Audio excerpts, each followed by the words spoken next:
Graça e paz. É bom estar aqui, rever alguns irmãos e irmãs, conhecer outros,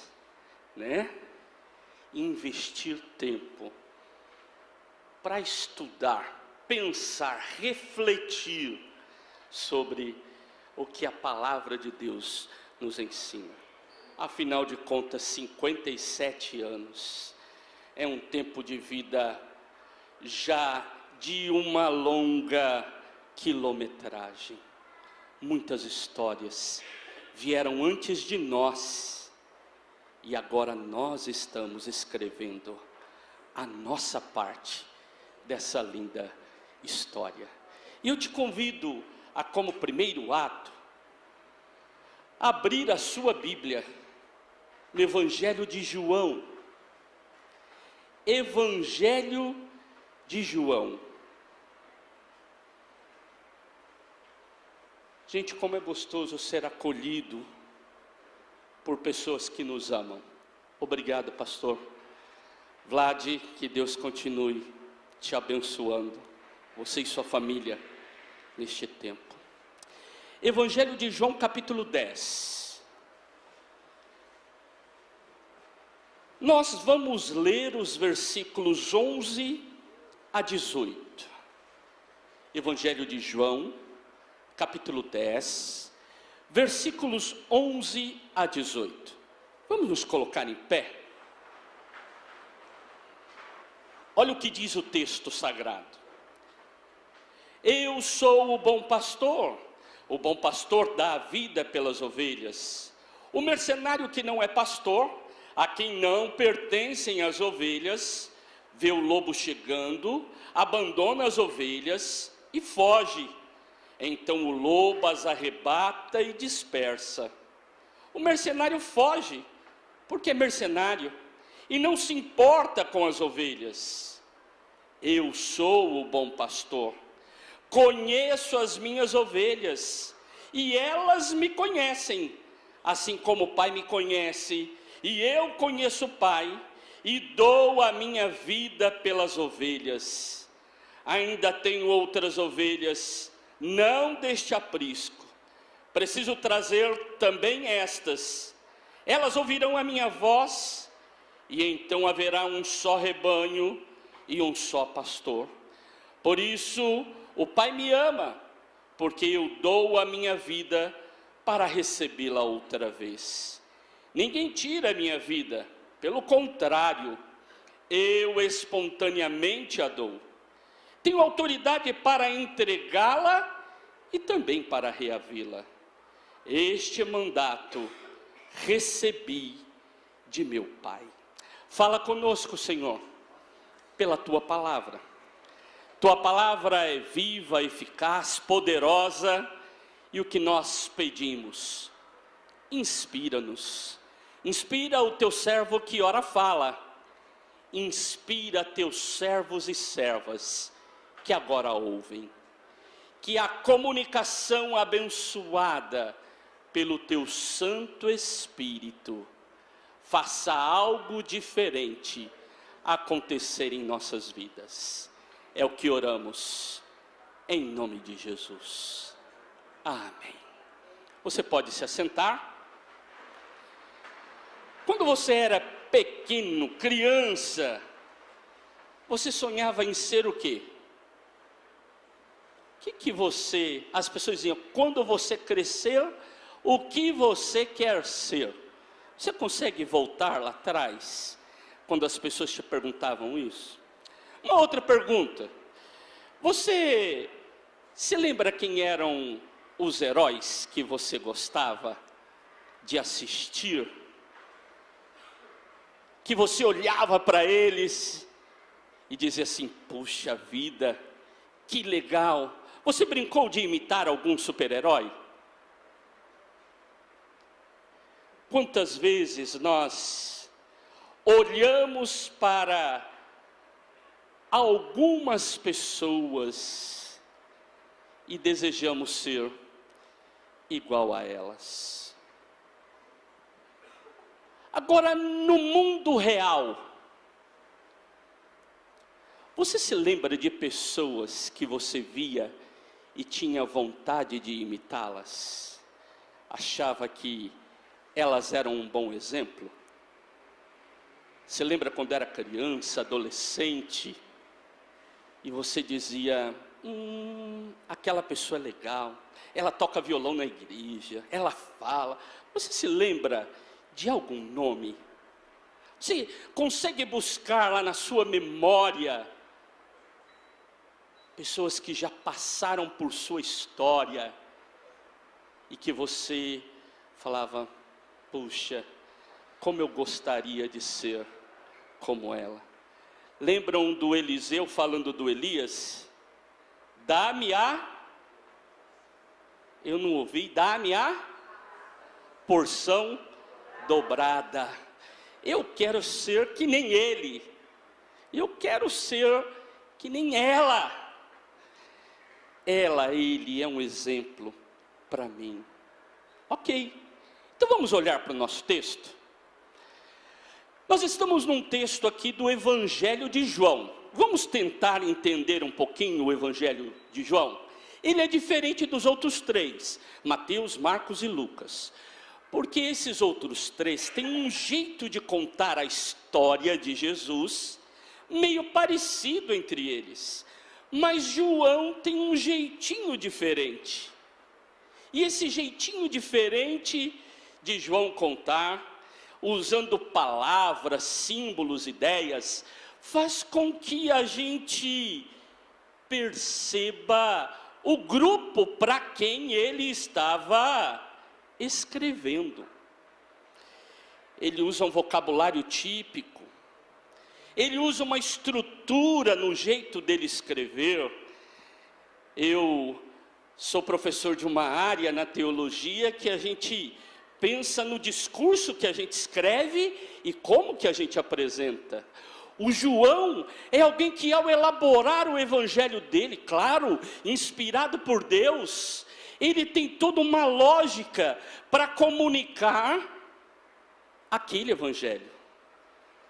E ele então vai estruturar o seu evangelho em 3 blocos.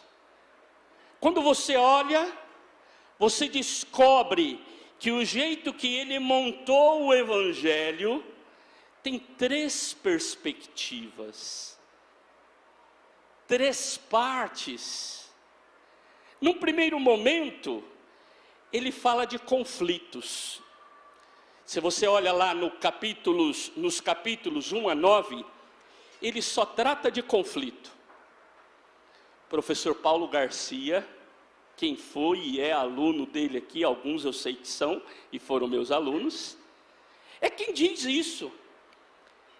A gente estrutura o livro de João, olhando para os capítulos 1 a 9, entendendo que ele só está falando de conflito, de problema. E como existem conflitos nas nossas vidas, nas nossas famílias, na nossa igreja, na nossa sociedade. E ele vai apontando aqui os conflitos possíveis da vida. Mas depois ele estrutura dos capítulos 10 a 17, o cuidado. Como que se cuida da vida das pessoas frente aos conflitos? Como cuidar da vida quando enfrentamos conflitos? O terceiro bloco, capítulos 18 a 20, ele vai falar então do término do ministério de Jesus e sua glorificação. Guardou em mente, teve mais ou menos ideia de conflito, cuidado, e aí claro, o nosso Jesus é assunto aos céus. Se nós olhamos para os conflitos, quando chegamos no nosso texto, nós vemos que é o primeiro capítulo que se fala de cuidado. Não é isso, capítulo 10? Falar do cuidado. Agora só o capítulo 10? Não. Você verá no capítulo 10 falando do Deus pastor, verá no capítulo 11 falando do Jesus, que é ressurreição e vida. No capítulo 12 fala do grão que cai na terra, morre, mas gera vida. Hoje começou a primavera. Servo que lava os pés dos outros. Fala do lugar onde se prepara discípulos. Fala da videira que dá fruto. 16, ele se despede. 17, ele ora por aqueles que vão ficar. É tudo preparando sua comunidade, cuidando dessa comunidade. Quando você olha para o texto anterior ao capítulo 10, nós temos um último episódio falando de conflito.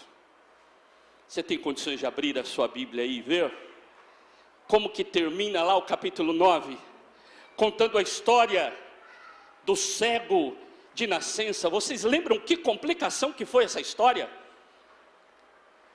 Gente, o rapaz era cego, Jesus curou o cego.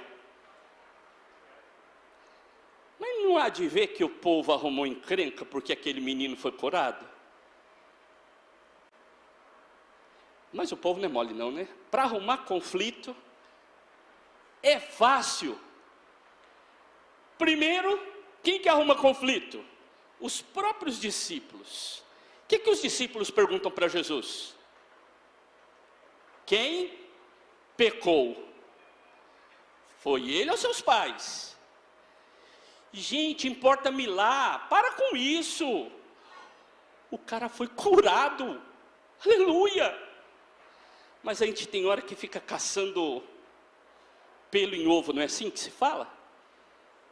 Os discípulos conversando sobre isso.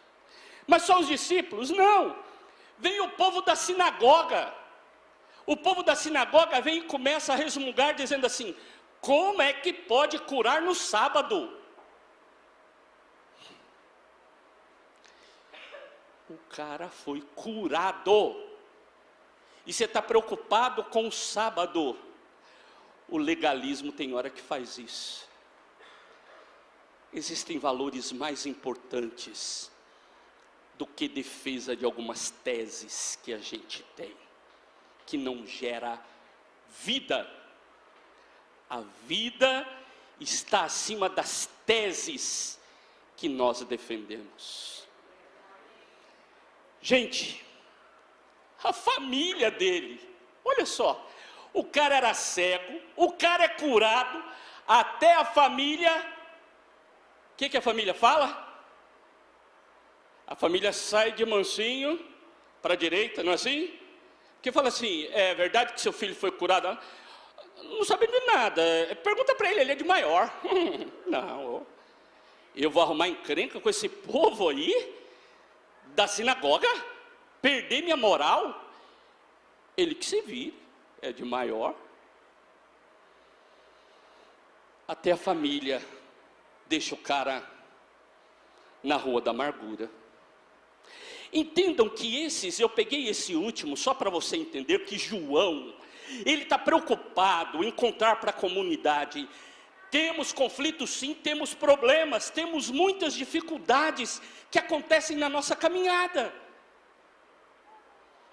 Mas quando ele começa no capítulo 10, ele vai falando do Filho de Deus que entra na história para fazer diferença.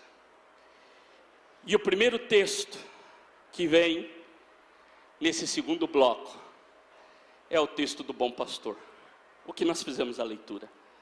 Claro que eu fiz a leitura da segunda parte já, mas vem falar do Deus pastor, do Deus que cuida, do Deus que ajuda, do Deus que acolhe. Existem momentos que as coisas são difíceis e que os amigos tem hora não colaboram, os que não são muito amigos menos ainda, e até a família, e a coisa não está fácil. E a gente precisa de uma intervenção de alguém, no nosso caso, o modelo de pastor que deve ensinar a mim, ensinar você a cuidar de gente, a cuidar de pessoas. Quando eu era criança, nós cantávamos uma música, essas traduzidas do inglês para o português. Lembra que a gente falava corinho, não era assim?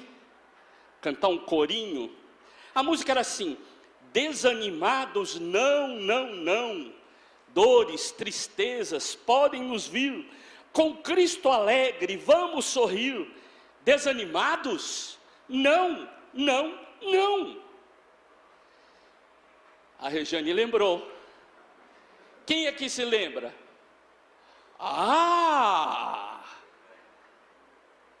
Nós cantávamos porque era o tempo de dizer: está difícil, mas nós não vamos desanimar, não. Nós vamos respirar fundo e saber que Deus levantava pessoas para cuidar umas das outras, assim como Jesus cuidou daqueles que estavam com Ele. Por isso, ao olhar para este texto, eu quero trazer 3 lições para vocês sobre o pastoreio de Jesus. Como Jesus pastoreia e como eu e você podemos olhar para Ele como modelo a ser seguido. Lembra do super-herói? Eu quero ser igual a Ele quando eu crescer. É esse Jesus, aqui nós falamos, eu desejo pastorear como Ele pastoreou e pastoreia. Uma primeira lição está ligada a esse símbolo do ser pastor. Infelizmente, algumas coisas tão importantes vão perdendo valor no decorrer dos tempos.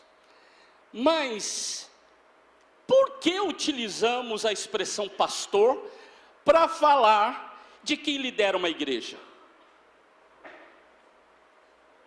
O que tem a ver uma coisa com a outra, gente? Pensa comigo. O que o pastor Vladimir tem a ver com pastor de ovelhas? O que tem a ver? Era mais fácil falar, não, ele é um mestre, ele é um líder, ele é um professor. Pastor de ovelha, o que tem a ver? Aí a gente tenta dar aquela dourada na pílula.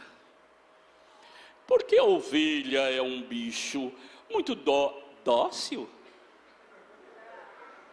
Tá bom. Você já viu aí passando uns rios aí, umas ovelhas super legais. Estou falando do mundo animal. Se lá tem, no outro lugar aí também. Nós utilizamos a expressão pastor, porque ser pastor, nessa sociedade dos hebreus, depois judeus, era a forma de sustento deles desde a época que eram seminômades. Porque ninguém pega a horta, põe nas costas e vai embora, mas os animais você vai levando. E este animal, ele era muito importante para a cultura deles. Olha quanta coisa. O animal era alimento, o animal dava a lã, que você fabricava roupa e tenda. O animal era o principal animal do sacrifício, não é isso? Então na religião tinha um valor muito grande. A gordura dele virava pomada. O que você passa no calcanhar quando está muito rachado? Sebo de carneiro. Uau! A permuta também era importante. Quem tinha ovelha tinha troca. Lembra quando a gente falava sobre troca? Como é que é o nome mesmo daquele negócio? Barganha, que mais?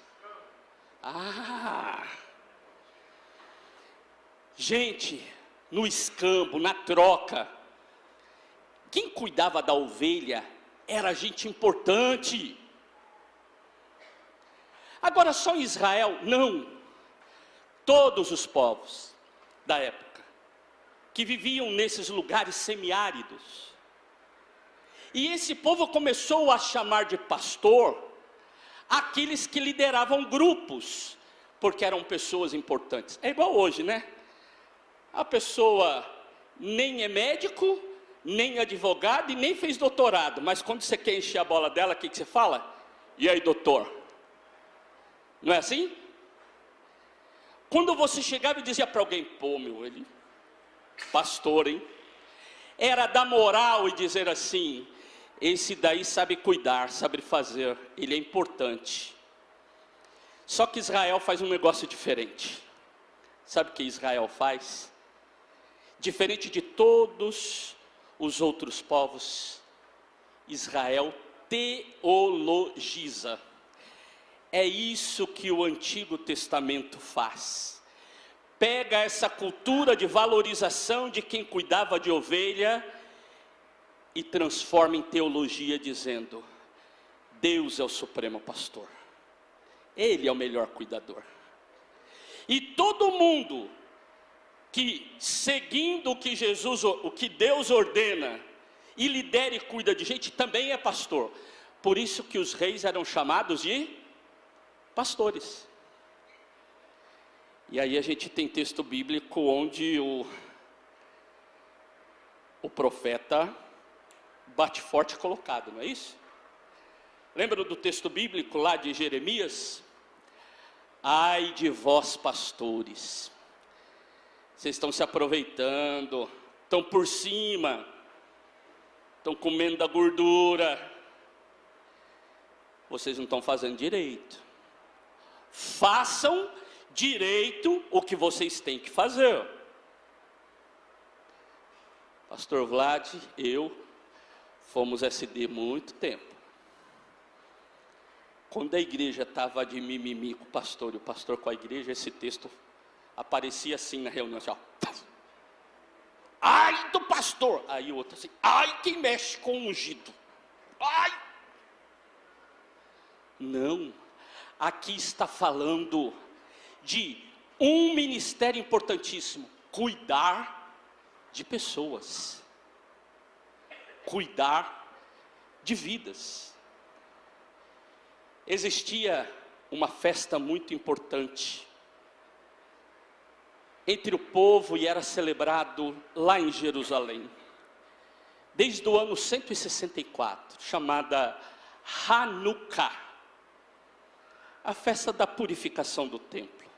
Ou seja, o templo foi retomado, readquirido e purificado novamente. Nós estamos falando de 164 antes de Cristo. Ali tinha se tornado um templo a Zeus, e agora volta a ser o templo de Yahvé. E eles estavam na festa de Hanukkah. Jesus está lá na porta, esperando aquele tanto de estrangeiro, visitante, passar, e de repente, ele começa essa história, dizendo: eu sou o bom pastor. É no meio dessa festa, desse símbolo, que Jesus apresenta essa plataforma ministerial, que ele diz: eu dou minha vida para cuidar de pessoas.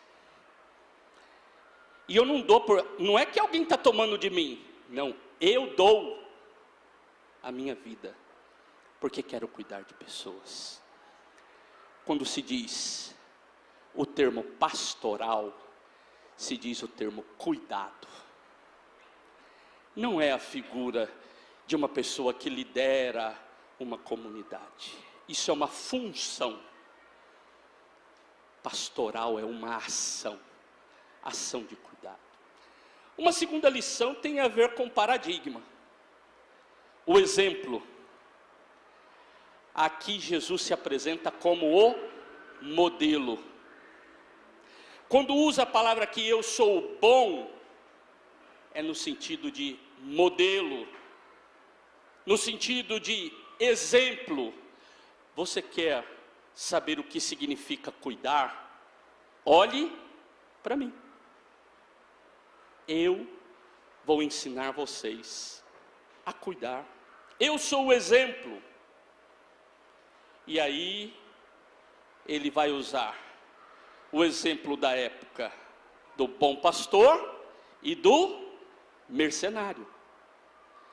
Tem gente que não quer cuidar nada do outro. Tem um filósofo muito legal, o nome dele é Martin Buber. Ele é chamado de filósofo da relação. Ele, na sua tese, defende o seguinte: nós temos duas maneiras de ser no mundo. Uma relação eu-tu, ou uma relação eu-isso. E aí ele escreve um livro, e ele vai dizer: na relação eu-tu, eu valorizo o outro, como gente, como igual a mim, e construo com ele algo novo que valoriza a nossa humanidade. Mas na relação eu-isso, o que eu faço é coisificar o outro. Eu quero que o outro se torne promoção do que me beneficia. Eu quero levar vantagem nessa relação. Uma expressão que nós utilizamos em português é a famosa lei de Gerson, né? O que significa? Levar vantagem em tudo. O que eu ganho com isso? E Jesus fala: o mercenário está olhando desse jeito. Importa-me lá o que está acontecendo com o pastor Vladimir. Azar é dele, desde que ele não me atrapalhe, cada um na sua. Fique bem. E aí eu não me preocupo do cuidado do outro. Eu não me preocupo com o problema do outro. Vai que eu vou chegar perto dele e ainda vou arrumar mais encrenca para a minha vida. Estou dando conta nem de mim? Jesus fala: não. Eu sou o bom pastor, eu não sou como aquele mercenário que está a fim de levar vantagem na relação com o outro. Eu quero ser canal de bênção na vida das pessoas que precisam. Terceira lição. Infelizmente, nós temos uma leitura equivocada sobre algumas expressões, e nossa igreja metodista utiliza elas, que são as expressões clérigo e leigo. Essas expressões não têm esse valor no texto sagrado. Que nós utilizamos, não. A palavra leigo, que é a palavra laikoi, ela foi usada pela primeira vez depois do texto bíblico ter sido escrito. Foi Clemente que escreveu isso. E a gente usa ela no pejorativo até fora da igreja, não é isso? Quando você não sabe um assunto, o que você diz? Sou leigo no assunto. O leigo, no pejorativo e muitas vezes usado no nosso meio, está ligado a não é muito comigo não, é para o pastor, é para a liderança, é para o outro. Essa palavra aí não pode fazer parte no sentido atual, mas no sentido bíblico, que aí então é a palavra laos, que significa, sabe o quê? Povo. E não o sentido pejorativo do não sei, não sou responsável, o outro é responsável, mas de povo de Deus, daquele que faz parte do corpo. Essa palavra laos, povo de Deus, precisa de ser dignificada no nosso meio, valorizada.